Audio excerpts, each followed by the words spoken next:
Hello friends, today I'm going to speak about the modified Indian foreign policy. Critics have never been less inquisitive to calculate the political changeover of the world's largest democracy that slipped from the hands of Amar Beta Manmohan triumvirate to the hands of Namo that made an elephantine victory when its party won absolute majority in the May 2014 elections. For a man proudly proclaiming to be a former chaiwala and at the same time addressing his council as the keystone of the Indian cabinet arc, Prime Minister Narendra Modi has indeed become the epicenter of a plethora of political gossips. A happening 9 months spent in this tough, negotiating world of global diplomacy might have been a known flavor in the Gujarati tea of Modi. But sitting as the Prime Minister in the Lok Sabha and defending his new post and his new cabinet can never be just a sleight of his hands.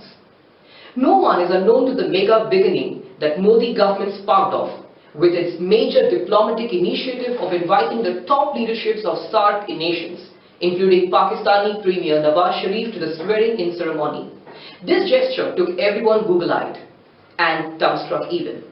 Well, ever since that day, Modi has been unleashing his chain of innovations that he had in his store for this politically unenthused country. Yes, politically unenthused could mean that the citizens were hardly interested to know what the former tongue-tied Prime Minister had to do. But today, when Prime Minister Modi has to visit abroad, everyone pushes to know where and for what purpose. This is the magic that Modi has spelled on the Indian milieu. Hands in hands with his External Affairs Minister, Srimati Sushma Swaraj, Modi has always remained busy solidifying his ties with the world leaders, making them acquainted with the vigorous policies of the new government in India. Sushma herself kept 100 meetings with her counterparts of different countries during her US trip, while Modi made it a point to address the Indian communities in foreign countries, saying that situations might have taken them out of India, but nothing can take India out of them.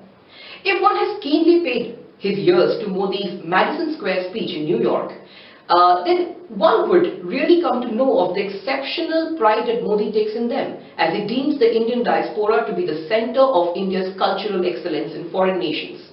He acknowledges how the Indian communities abroad have always endeavored to keep their root connections to their home country alive in them.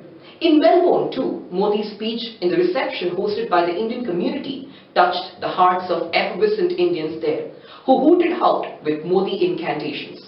He made it clear to be the right politician, read people's hearts rather than political signs. Modi has met all the permanent 5 members of the United Nations, the US, the Russian Federation, the People's Republic of China, the United Kingdom and the French Republic even. He met them, some leaders, twice. He has met the US President Barack Obama during the successful White House bilateral in September 2014, during the G20 in Brisbane and Australia, and very recently he was seen playing the role of an elegant host to President Obama in India, calling him Barack, my friend.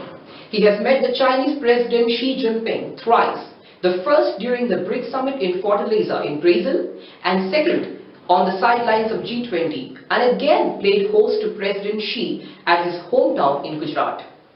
Modi has even met the Russian President Vladimir Putin thrice during BRICS and G20, and even when President Putin came to India for the World Diamond Conference. He has met the British Premier David Cameron and French President Francois Hollande during G20 in Brisbane. With Australian Prime Minister Tony Abbott, Modi has even seen walking and laughing out loud as an old friend of him.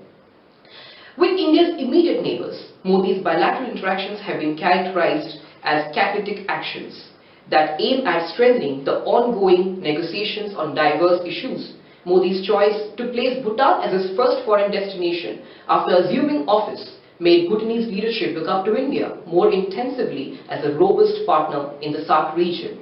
Modi has been perpetually influencing the global leadership by his panache of keeping every raw Indianness in his attire and his simplicity. The Bhutanese Prime Minister Tshering Tobgay commented that Mr. Modi was an unparalleled orator, a great poet. The roaring appreciations that Modi has pulled has really made us ponder what this Gujarati person is going to have for this nation. Thank you and have a nice day.